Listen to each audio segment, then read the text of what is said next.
Inlays and onlays are fillings that can replace the conventional restorations that are done in the clinic. They are recommended in a case where the cavity or the filling already present covers too large an area with regard to the remaining natural surface. A conventional filling does not solidify the tooth. It only fills the cavity in which it is placed. As time goes by, it might expand, increasing the risk dental fracture, or even contract, increasing the possibility of decay and reducing considerably the strength of the remaining natural structures. The condensation present in a mouth when inserting the filling material is one of the factors of contamination responsible for modification in the size. The bigger the restoration, the more the filling will be affected. If, by mishap, the tooth is fractured below the gum, the tooth must either be extracted or, if the fracture is not too deep, a step will be added to the treatment. We shall then proceed to the lengthening of the clinical crown. This is why it's important that your dentist see to it to all your fillings be faultless. Before it is too late, it would be crucial to think of a long-term solution.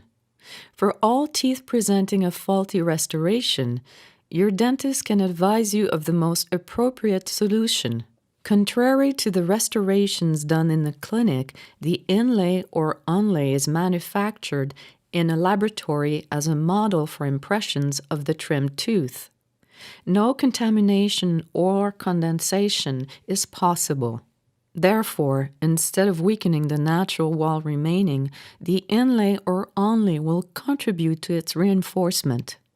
2 to 3 appointments will be necessary for the complete procedure. First, the dentist will grind down the tooth, making sure no trace of decay or former filling is left. Then he or she will take a very precise impression of the trimmed tooth and will send it to the lab, where they will proceed to the making of the inlay or onlay. It is possible to have a choice of the material used for the fabrication of the inlay or onlay.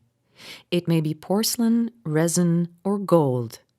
You may discuss your choice with your dentist before the impression is sent to the laboratory.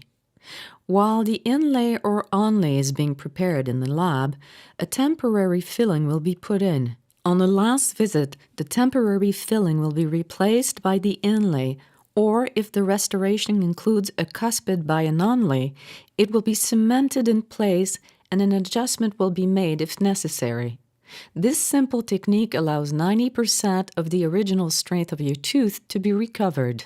In addition, it is aesthetic.